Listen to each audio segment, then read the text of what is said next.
ನಮಸ್ತೆ ಎಜೆ ನ್ಯೂಸ್ಗೆ ಸ್ವಾಗತ. ಯಾದಗಿರಿ ನಗರದ ಹೊರವಲಯದಲ್ಲಿ ಇರುವ ವಿಜಯಪುರ ಟು ಹೈದರಾಬಾದ್ ರಾಜ್ಯ ಹೆದ್ದಾರಿ ರಸ್ತೆ ಕಾಮಗಾರಿ ಮುಗಿದು ತಿಂಗಳಾದರೂ ಕೂಡ ತಡೆಗೋಡೆ ನಿರ್ಮಾಣ ಮಾಡಿಲ್ಲ ಅಂತ ಸಾಮಾಜಿಕ ಹೋರಾಟಗಾರ ಉಮೇಶ್ಗೆ ಮುದ್ದಾಳ್ ಆಕ್ರೋಶ ವ್ಯಕ್ತಪಡಿಸಿದ್ದಾರೆ. ನಗರದ ರೈಲ್ವೆ ಬ್ರಿಡ್ಜ್ ಮೇಲ್ಭಾಗದ ಹೆದ್ದಾರಿಗೆ ತಡೆಗೋಡೆ ಹಾಕಿಲ್ಲ.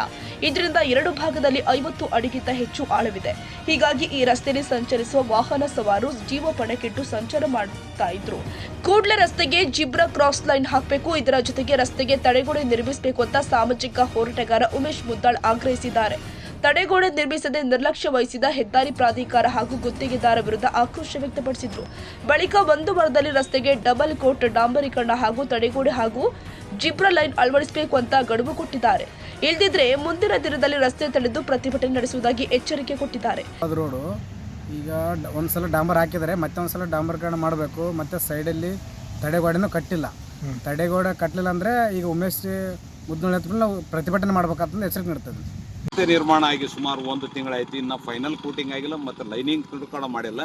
ಎರಡು ಬದಿಯಲ್ಲಿ ತಡೆಗೋಡೆ ಇರೋದ ಕಾರಣ ವಾಹನ ಸವಾರರು ಭಯದ ವಾತಾವರಣದಲ್ಲಿ ಚಲಾಯಿಸುವಂಥ ಪರಿಸ್ಥಿತಿ ನಿರ್ಮಾಣ. ತಕ್ಷಣ ಜಿಲ್ಲಾಡಳಿತ ಎಚ್ಚೆತ್ತುಕೊಂಡು ಎರಡು ಕಡೆಗೆ ಫೈನಲ್ ಕೋಟ್ ಡಾಂಬರೀಕರಣ ಮಾಡಬೇಕು ಮತ್ತು ಲೈನಿಂಗ್ ಮಾಡೋದ್ರ ಜೊತೆಗೆ ಎರಡು ಕಡೆಗೆ ತಡೆಗೋಡೆ ನಿರ್ಮಾಣ ಮಾಡಬೇಕು. ಯಾಕಂದರೆ ಸುಮಾರು 50-60 ಫೀಟ್ ಕೆಳಗಡೆ ಭಾಗದಾಗಿರೋದ್ರಿಂದ ಯಾವ ಟೈಮ್ನಾಗಾದ್ರೂ ಅಪಘಾತ ಆಗುವ ಸಂಭವ ಆದ್ರೆ ಅದು ನೇರ ಜಿಲ್ಲಾಡಳಿತನೇ ಹೊರಬೇಕಾಗ್ತಕ್ಕಂಥದ್ದು ನಮ್ಮದು ಆಗ್ರಹ. ಇದೇ ಸಂದರ್ಭದಲ್ಲಿ ರಫೀಕ್ ಪಟೇಲ್, ಮಲ್ಲೇಶ್ ಪಸ್ಪೋಲ್, ಬಸವರಾಜ, ಪವನ್, ಸುಕ್ಕಯ್ಯ, ಮಲ್ಲಪ್ಪ ಸೇರಿ ಹಲವರು ಉಪಸ್ಥಿತರಿದ್ದರು. Nizamuddin, Yadgiri, AJ news.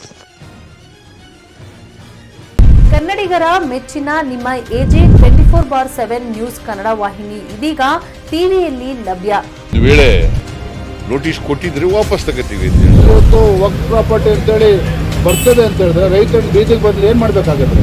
ಯಾರು ವೋಟ್ ಹಾಕಲಿಲ್ಲ ಅಂದ್ರೆ ಗ್ಯಾರಂಟಿನೆಲ್ಲ ಸ್ಟಾಪ್ ಮಾಡಿಬಿಡ್ತೀವಿ.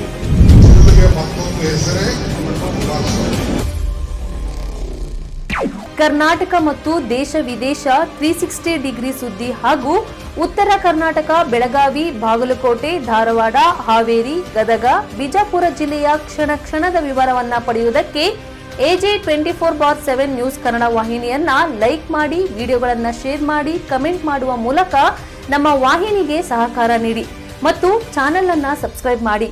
ಧನ್ಯವಾದಗಳು.